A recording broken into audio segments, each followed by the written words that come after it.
بسم اللہ الرحمن الرحیم۔ السلام علیکم ورحمۃ اللہ وبرکاتہ۔ عزیز طلبہ و طالبات، امید ہے آپ سب خیریت سے ہوں گے۔ اللہ تبارک و تعالی ہم سب کو اپنی حفظ و امان میں اور ہمارے ملک پاکستان کی پوری امت مسلمہ کی حفاظت فرمائے۔ آج مرخہ 22 اپریل بروز بدھ ہم لوگ سورۃ الانفال کا سبق نمبر 7 پڑھیں گے، جو کہ کل ہم نے سٹارٹ کیا تھا۔ اس کا کچھ حصہ ہم کل پڑھ چکے ہیں، آج اس کا بقیہ حصہ انشاءاللہ پڑھیں گے۔ بسم اللہ الرحمن الرحیم۔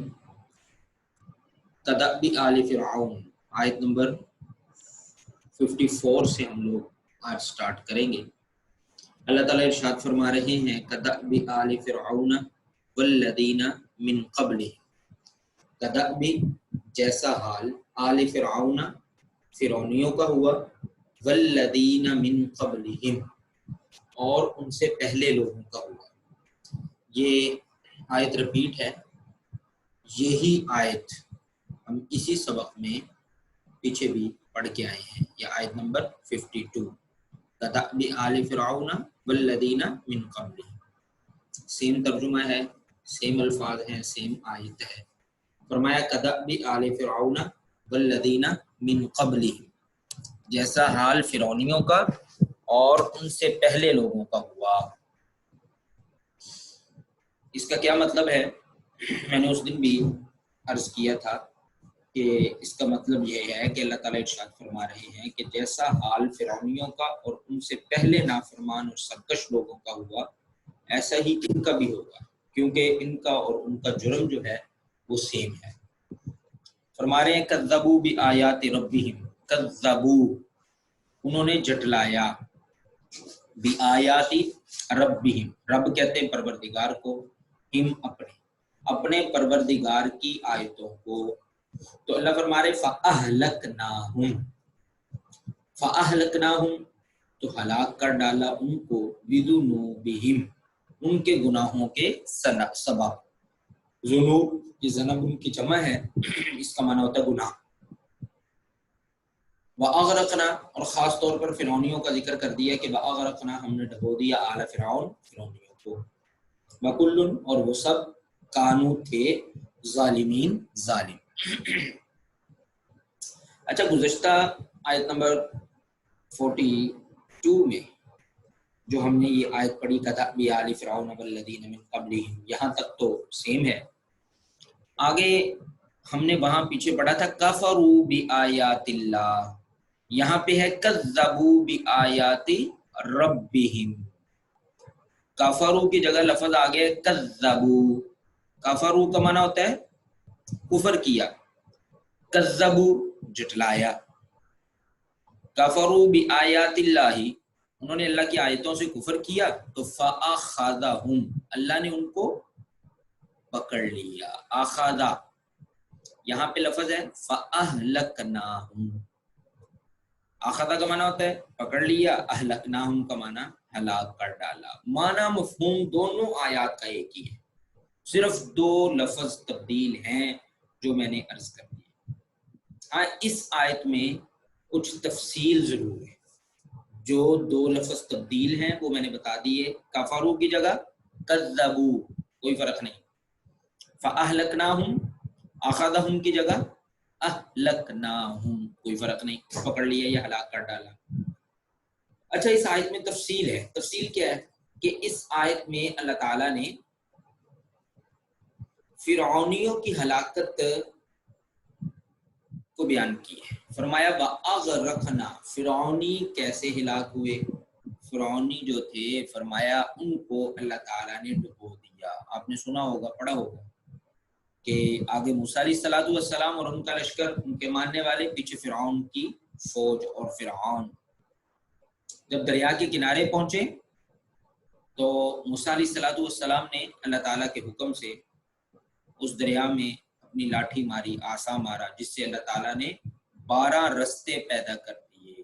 12 ان کی قوم کے قبیلے تھے، 12 ہی اللہ نے رستے پیدا کر دیے۔ جب فرعون پہنچا تو اس نے دیکھا کہ موسیٰ علیہ السلام اور ان کا لشکر اور ان کے ماننے والے گزر رہے ہیں، تو اس نے سمجھا ہم بھی گزر جائیں گے۔ تو جب وہ دریا میں اترا، اور عین درمیان میں پہنچا تو اللہ تعالیٰ نے پانی کو چلنے کا حکم دے دیا. وَأَغْرَقْنَا آلَ فِرْعَوْنَ, اللہ فرما رہے ہم نے فرعونیوں کو ڈبو دیا. کیوں؟ وَكُلٌّ كَانُوا ظَالِمِينَ, وہ سب کیا تھے؟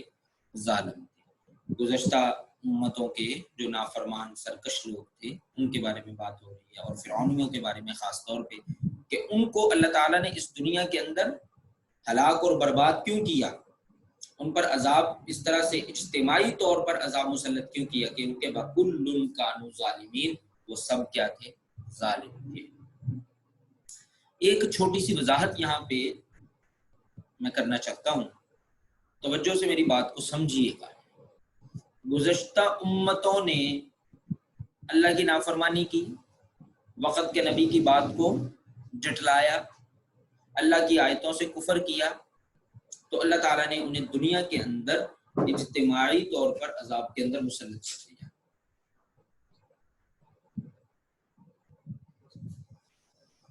تو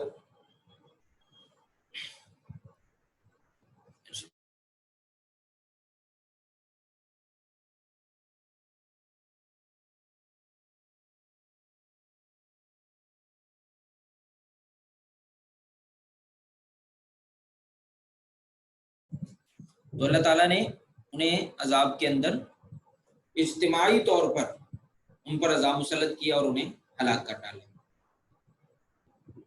اچھا, تو اس امت کے جو نافرمان تھے, جو کفار تھے, مشرکین تھے, ان پہ کوئی ایسا عذاب نہیں آیا کہ سارے کے سارے لوگوں کو اجتماعی طور پر ایک دم سے ہلاک کر دیا گیا ہو. حالانکہ جرم ان کا بھی وہی ہے اور ان کا بھی یہی ہے. قیامت میں عذاب ایک ہی ہوگا ان سب کو جہنم کے اندر. لیکن رسول کریم صلی اللہ علیہ وآلہ وسلم کی امت کے جو کافر ہیں وہ اس طرح کے اجتماعی عذاب سے محفوظ رہے. اس کی وجہ یہ ہے کہ یہ بھی رسول کریم صلی اللہ علیہ وآلہ وسلم کی رحمت ہے کہ آپ نے اللہ تعالیٰ سے دعا کی تھی کہ اے اللہ میری امت کو اس طرح سے اجتماعی طور پر ہلاک نہ کرنا جس طرح سے سابقہ امتوں کو کیا گیا. اللہ نے آپ کی دعا کو قبول کیا, تو آپ کی دعا کی بدولت, آپ کی دعا کے صدقے, آپ کی دعا کی وجہ سے اس امت کے جو کافر اور منکرین اور سرکش ہیں وہ اس طرح کے عذاب سے بچے ہی رہے, محفوظ رہے. بہرحال آگے دیکھیے, فرمایا ان شر الدواب عند اللہ الذین کفروا فہم لا یؤمنون. ان بے شک, شر الدواب, شر کا معنی ہوتا ہے بدتر, الدواب تمام جانداروں سے, عند اللہ اللہ کے نزدیک وہ لوگ ہیں الذین کفروا جو کافر ہیں, فہم لا یؤمنون سو وہ ایمان نہیں لاتے. ہم نے گزشتہ اسباق میں پڑھا تھا ان شر الدواب عند اللہ الصم البکم الذین لا یعقلون. تو اللہ تعالیٰ یہاں پہ کافروں کا نام لے کر فرما رہے ہیں کہ یہ جو کافر ہیں یہ اللہ تعالیٰ کے نزدیک تمام جانداروں سے بدتر ہیں. کیوں؟ وہ ایمان نہیں لاتے. اللہ تعالیٰ نے انہیں عقل دی, شعور دیا, لیکن اس کے باوجود وہ ایمان نہیں لائے. ان کی طرف انبیاء کو بھیجا اور پھر ان انبیاء پر کتابیں بھی نازل کی. یہ ساری انسان کی ہدایت اور رہنمائی کے لیے اللہ تعالیٰ نے اہتمام فرمایا, لیکن اس کے باوجود یہ لوگ ایمان نہیں لاتے, اپنی سرکشی میں بڑے چلے جا رہے ہیں. تو اللہ فرما رہے ہیں کہ یہ اللہ کے نزدیک تمام جانداروں سے بدتر ہے. الذین عاہدتا, الذین جن لوگوں سے, عاہدتا تم نے صلح کا عہد کیا, ثم پھر, ینقضون وہ توڑ ڈالتے ہیں, عہدہم اپنے عہد کو, فی کل مرۃ ہر بار, وہم اور وہ, لا یتقون اللہ سے نہیں ڈرتے. اس آیت کریمہ کے اندر, بلکہ یہ سبق کے آخر تک اللہ تعالیٰ جناب رسول کریم صلی اللہ علیہ وآلہ وسلم کو کفار کی جانب سے عہد شکنی کی صورت میں چند ہدایات دے رہے ہیں کہ اگر کفار کے ساتھ تمہارا کوئی عہد ہو, مطلب صلح کا عہد ہو, امن کا عہد ہو, اور کافر اس عہد کو توڑ دیں تو ان کی کیا سزا ہے. دراصل جناب رسول کریم صلی اللہ علیہ وآلہ وسلم جب ہجرت فرما کر مدینہ منورہ تشریف لائے تو مدینہ منورہ میں اور بھی مذاہب کے لوگ اب آتے, یہودی خاص طور پہ کافی تعداد میں تھے. اسی طرح سے پھر جب آپ مدینہ میں رہ رہے تھے تو آپ نے مدینہ میں رہتے ہوئے مکہ والوں سے بہت سارے عہد کیے, اور مدینہ میں رہتے ہوئے آپ نے مدینہ والوں سے، دوسرے مذاہب کے لوگوں سے بہت سارے عہد کیے، امن کی خاطر صلح کے عہد کیے، تو بہت سارے عہد جو تھے وہ کفار کی جانب سے توڑ دیے جاتے تھے، یعنی ان کی خلاف ورزی کی جاتی تھی، صلح کی جو شرائط ہوتی تھی، عہد کی جو شرائط ہوتی تھی، ان کی خلاف ورزی کی جاتی تھی۔ تو اللہ تعالیٰ اس آیت کریمہ کے اندر یا ان آیات کریمہ کے اندر کفار کی جانب سے صلح کا عہد توڑنے پر یا عہد شکنی پر ان کے ساتھ کیا سلوک کرنا چاہیے اس سلسلے میں ہدایات دے رہے ہیں۔ فرمایا الذین عاہدت، جن لوگوں سے تم نے صلح کا عہد کیا، ثم ينقضون عہدہم، پھر وہ اپنے عہد کو توڑ ڈالتے ہیں، فی کل مرۃ، ہر بار، وہم لا یتقون، اور وہ اللہ سے نہیں ڈرتے،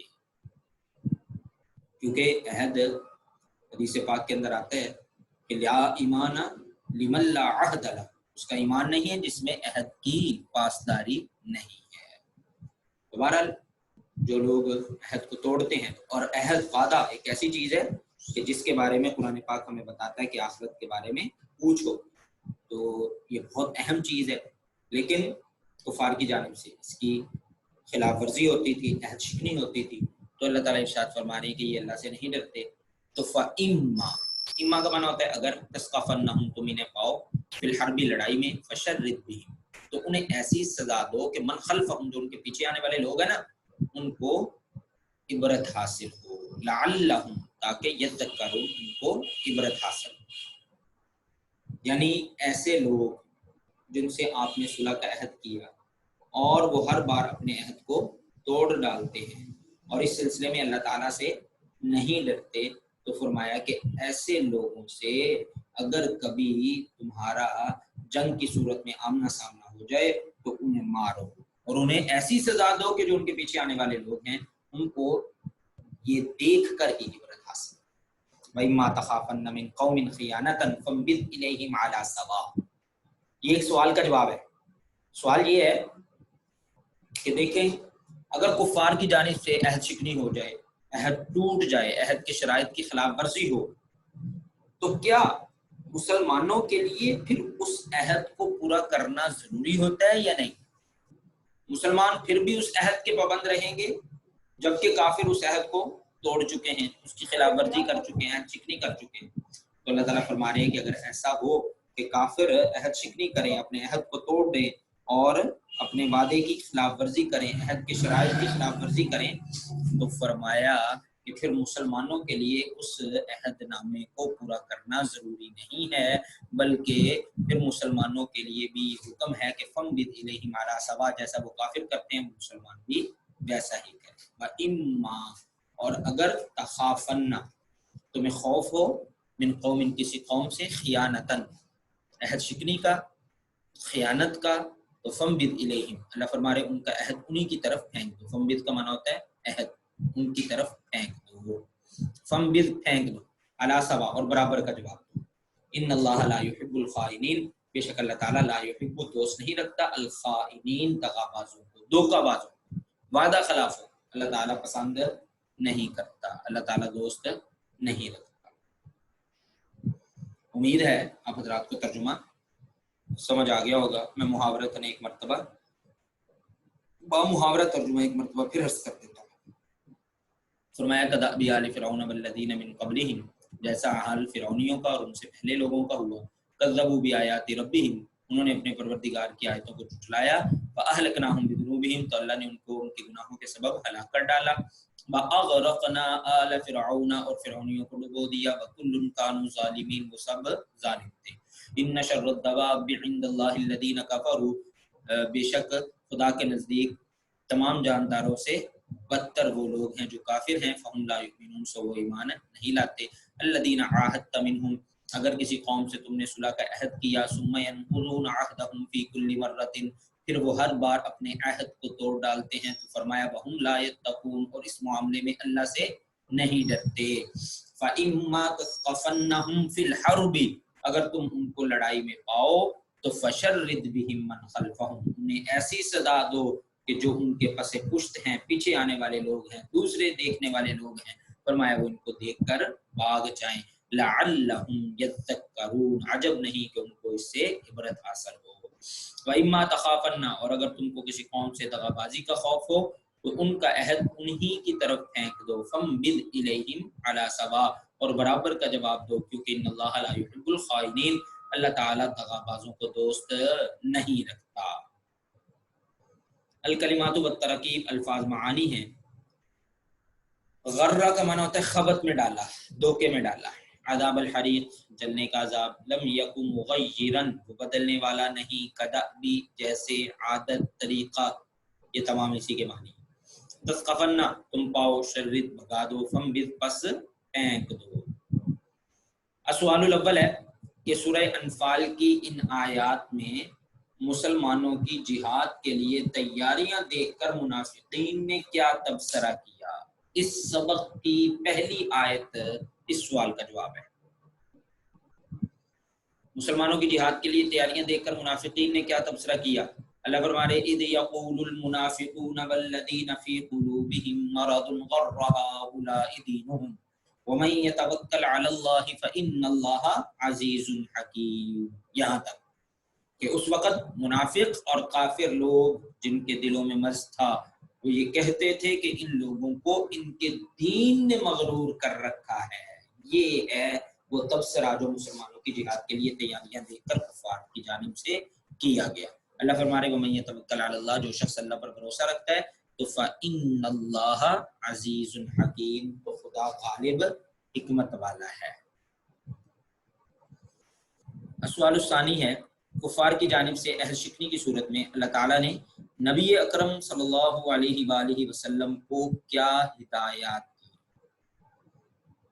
آج کے سبق میں ہم نے پڑھا الذین عاہدت منہم ثم ینقضون عہدہم فی کل مرہ، یہاں سے لے کے ان اللہ لا یحب الخائنین، سبق کے آخر تک اس کا مکمل جواب ہے کہ اگر کسی قوم سے تم نے صلح کا عہد کیا پھر وہ ہر بار اپنے عہد کو توڑ ڈالتے ہیں اور اللہ سے نہیں ڈرتے، فرمایا کہ اگر ایسے لوگوں کو تم لڑائی میں پاؤ تو انہیں ایسی سزا دو کہ جو لوگ ان کے پس پشت ہیں وہ ان کو دیکھ کر بھاگ جائیں۔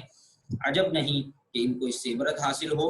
وَإِمَّا تَخَافَنَّ مِنْ قَوْمٍ، اور اگر کسی قوم سے دغابازی کا خوف ہو تو ان کا عہد انہی کی طرف پھینک دو اور برابر کا جواب دو، کچھ شک نہیں کہ خدا دغابازوں کو دوست نہیں رکھتا۔ السؤال الثالث، اس سبق میں فرعون اور آل فرعون کی ہلاکت اور بربادی کے کیا اسباب بیان کیے گئے؟ یہ ہم نے آج کے سبق میں پڑھا۔ آیت نمبر 54 اس کا جواب ہے۔ کدأبی آل فرعون، اللہ فرما رہے جیسا آل فرعونیوں کا اور ان سے پہلے لوگوں کا ہوا۔ کیوں؟ ان کی ہلاکت اور بربادی کا سبب کیا بیان کیا؟ فرمایا کذبوا بآیات ربہم، انہوں نے پروردگار کی آیتوں کو جھٹلایا تو اللہ فرما رہے ہم نے ان کو ان کے گناہوں کے سبب ہلاک کر ڈالا اور فرعونیوں کو ڈبو دیا۔ وَكُلٌّ كَانُوا ظَالِمِينَ، وہ سب کیا تھے؟ ظالم تھے۔ تو یہ اس سبق کے اندر فرعون اور آل فرعون کی ہلاکت اور بربادی کے اسباب بیان کیے گئے ہیں۔ السؤال الرابع، چوتھا سوال، مندرجہ ذیل آیات کا مفہوم بیان کیجیے۔ ایک ہی آیت ہے جس کا مفہوم یہاں پہ پوچھا گیا۔ فرمایا وَلَوْ تَرَىٰ إِذْ يَتَوَفَّى الَّذِينَ كَفَرُوا الْمَلَائِكَةُ يَضْرِبُونَ وُجُوهَهُمْ وَأَدْبَارَهُمْ وَذُوقُوا عَذَابَ الْحَرِيقِ ذَلِكَ بِمَا قَدَّمَتْ أَيْدِيكُمْ وَأَنَّ اللَّهَ لَيْسَ بِظَلَّامٍ لِّلْعَبِيدِ۔ اس کا مفہوم بیان کرنے کا طریقہ میں نے بتایا ہے پہلے بھی۔ کیا ہوتا ہے بھلا کہ سب سے پہلے آیت کا ترجمہ لکھیں، وَلَوْ تَرَىٰ، کاش تم اس وقت کی کیفیت کو دیکھو، اِذْ يَتَوَفَّى الَّذِينَ كَفَرُوا الْمَلَائِكَةُ يَضْرِبُونَ وُجُوهَهُمْ وَأَدْبَارَهُمْ، کہ جب فرشتے کافروں کی جانیں نکالتے ہیں تو ان کے منہوں اور پیٹھوں پر مارتے ہیں، وَذُوقُوا عَذَابَ الْحَرِيقِ، اور ساتھ میں کہتے ہیں عذاب آتش کا مزہ چکھو۔ ذَلِكَ بِمَا قَدَّمَتْ أَيْدِيكُمْ، یہ ان اعمال کی سزا ہے جو تمہارے ہاتھوں نے آگے بھیجے ہیں۔ وَأَنَّ اللَّهَ لَيْسَ بِظَلَّامٍ لِّلْعَبِيدِ، اور بے شک اللہ تعالیٰ اپنے بندوں پر ظلم نہیں کرتا۔ اس کا معنی کیا ہے، اس کا مفہوم کیا ہے؟ میں نے بڑی تفصیل کے ساتھ سبق میں عرض کیا تھا کہ اس کا معنی اور مفہوم مختصراً یہ ہے کہ اللہ تعالیٰ نے اس آیت کریمہ کے اندر کفار کی موت کے وقت جو ان کی حالت ہوتی ہے اس کو بیان کیا کہ جو فرشتے ان کی جانیں نکالنے کے لیے آتے ہیں تو وہ ان کے منہوں اور پیٹھوں پر مارتے ہیں، اور ساتھ میں یہ بھی کہتے ہیں کہ یہ عذاب تو یہاں، اب آگے آخرت میں قیامت میں دوزخ کا عذاب بھی تمہارے لیے تیار کیا گیا ہے۔ یہ ساری سزائیں اللہ فرما رہے ہیں، یہ سارے عذاب ان کو اس لیے دیے جاتے ہیں کہ ان کے اعمال ہی اس قابل ہے۔ انسان جو عمل کرتا ہے اسی کے مطابق اس کو جزا یا سزا ملتی ہے۔ تو ذالک بما قدمت ایدیکم، اللہ فرما رہے ہیں یہ ان کے اعمال کی سزا ہے۔ وَأَنَّ اللَّهَ لَيْسَ بِظَلَّامٍ لِّلْعَبِيدِ، ورنہ اللہ اپنے بندوں پر ظلم نہیں کرتا۔ امید ہے آپ حضرات کو سبق نمبر 7 کا ترجمہ اور اس کے ساتھ ساتھ سبق نمبر 7 کی ایکسرسائز سمجھ آ گئی ہوگی۔ اللہ تبارک و تعالی ہم سب کو قرآن پاک کی صحیح سمجھ اور عمل کی توفیق عطا فرمائیں۔ وما علینا الا البلاغ المبین۔ وعلیکم السلام ورحمۃ اللہ وبرکاتہ۔